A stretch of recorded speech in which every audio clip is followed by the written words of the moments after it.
right now, right now. Hi guys, I'm Amy. Welcome back to my channel. Today I have a reading wrap up for all of you, and to be completely honest, most of these books I read several weeks ago for the Women in Translation Readathon.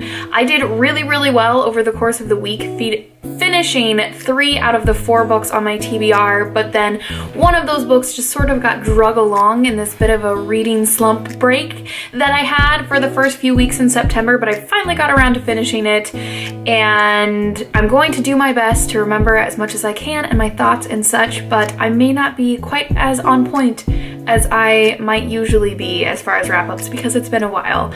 But let's get to the books.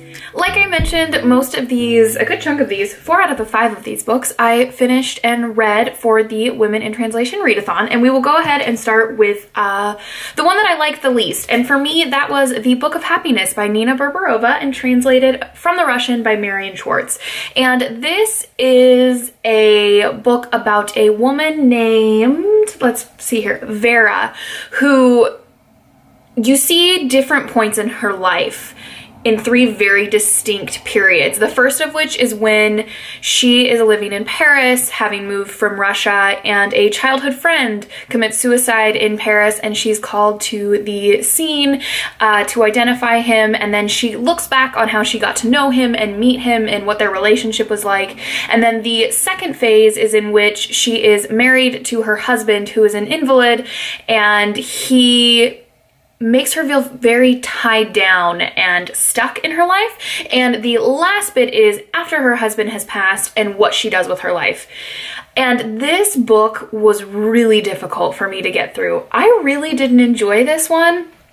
I found that throughout there were some really beautiful bits of writing, but overall the 3 different parts felt very disjointed and disconnected to me, and the ending of this book was so incredibly unsatisfying that it was one of those where I just felt like I read all of this and it's not really that big for that. So unfortunately, I wouldn't recommend this one. I don't think I've heard anybody else talk about it. I'm excited that I finally read some Russian literature, but if you guys have some recommendations as far as translated Russian literature, please send it my way because this just, it didn't work for me. The other book that I got to is a collection of short stories, and by collection I mean it's 2, and of course that's Banana Yoshimoto's Kitchen. So the main title story is Kitchen, and then the secondary story is Moonlit Shadow, and this is a book that comes so highly recommended by so many booktubers that I absolutely respect their opinions and thoughts on books, and they didn't disappoint with this one. I found Yoshimoto's writing very pared down and simple, but I've said it once, I'll say it again, I love writing that can really convey meaning and really get to the heart of a matter with as few words as possible, and I think she did this wonderfully. This book has a lot to do with grief, as actually does The Book of Happiness. That seemed to be a theme in these 5 books, was grief, just kind of one of those coincidental reading themes that pops up over a course of a few books. And like I said, it's been a few weeks since I've read this. I do remember more from Moonlit Shadow because that one was just a very ethereal type of read that I just really enjoyed, and I really connected with her descriptions and discussion on grief. And if you are looking for a good quick read that's really gonna cut to the quick and get you thinking and get you feeling, definitely check this one out. The other short story that I read for the readathon was Touch by Adanya Shibli, translated from the Arabic by Paula Haidar. And if this is not a gorgeous book, I don't know what is. And it is another really tiny one. I read this in one sitting. And this story is from the point of view of a young Palestinian girl, and you kind of watch her grow up and bits and pieces of her life. This is a very much a story in which you get snippets of her life. It's not one continual narrative, and you're left as the reader to kind of piece things together and what's happened in her life. And again, there is a theme of grief in this story that I was not anticipating, but I really connected with. And there were some bits that I found myself having to reread it and really work with the words to figure out what exactly was being said, but this book is very evocative of the senses, what you're seeing, what you're hearing, and it's split into 5 different sections itself, and it just really, I just found myself really transported to these moments for this girl, and you never find out what her name is, but you get these little snippets of her life that you really are able to piece together a full narrative. It's one that I would really like to get to again and take more of my time with, because there is such a discussion on color and then language and sound and movement that there's a lot going on that I think I need to take more time with it, but I would definitely say give it a shot. First of all, it's a beautiful, beautiful book, and secondly, just it's so evocative, and I really enjoyed that part of it. And the last book that I had picked for my TBR for the Women in Translation Readathon, which granted it took me like 3.5 weeks to finish, which is so out of character for me, but I finally finished it. That is The Elegance of the Hedgehog by Muriel Barbary and translated from the French by Alison Anderson.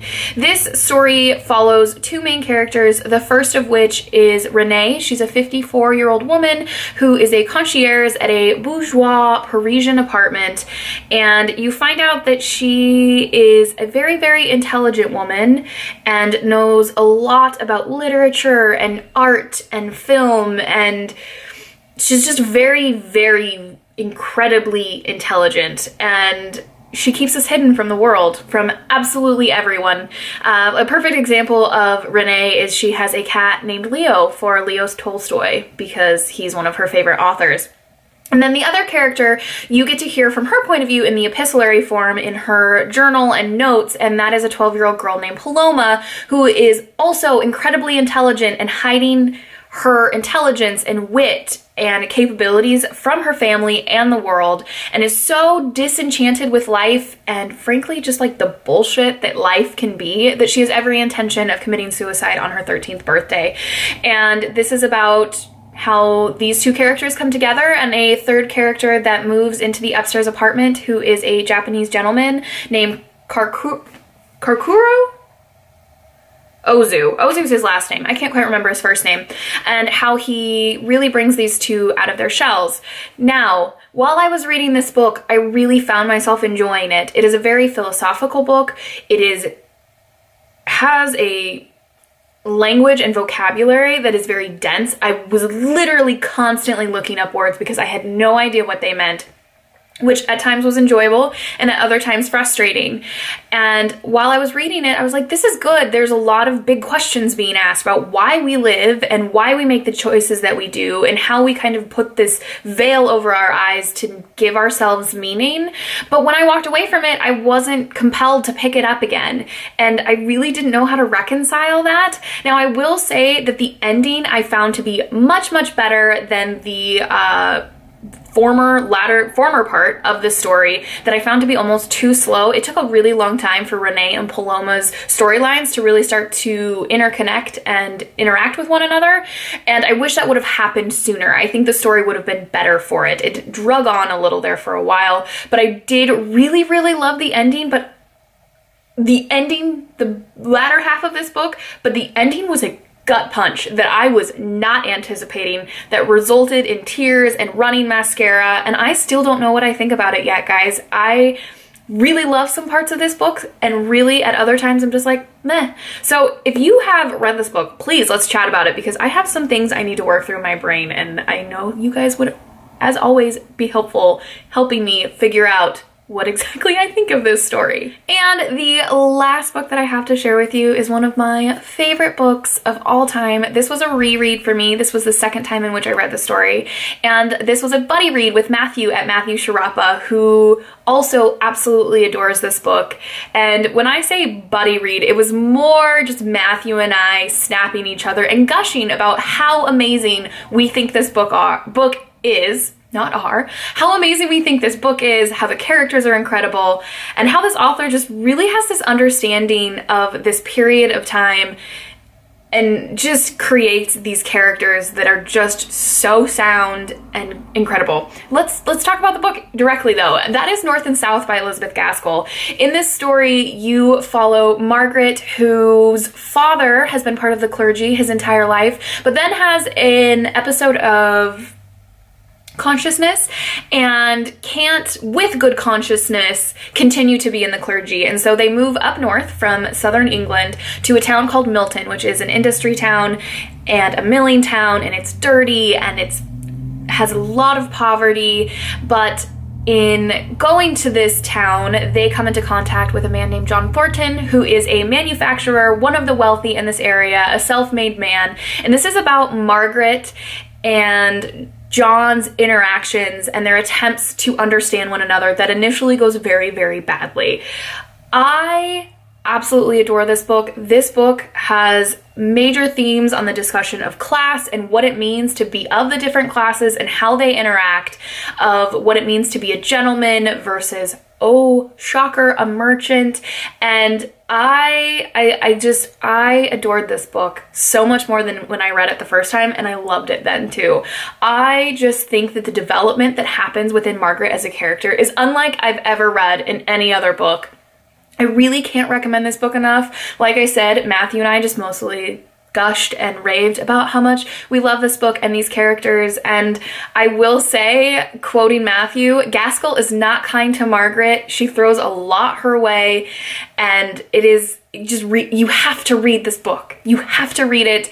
It flies under the radar as far as classics are concerned, in my opinion, and it really, really needs to be read more. Also, the BBC miniseries is really, really good, and they do justice to the book, in my opinion, which I very rarely say. But regardless, I absolutely adored rereading this book, and with Matthew, it made it even better. So if you haven't read it, go do it right now. Right now. There you have it, guys. There are the last 5 books that I've read. Finally, I wrapped up the Women in Translation Readathon, which I really, really enjoyed, and hopefully it will be happening again next year. I love just the concept of reading women and women who didn't originally write in English, because they have stories to tell as well and different perspectives that I always want to hear from and about. So if you guys have read any of these books, please, please let's chat about them. I want to know all of the opinions. If you have any recommendations for me based on the books that I've chatted about, leave those down in the comments as well. And if you like this video, please like it. And if you loved it, please subscribe, and we'll see you in my next video. Happy reading. A few weeks there, was I where color? Oh my god. What? Ugh, there's a hair on my nose. Oh, I just got lipstick everywhere.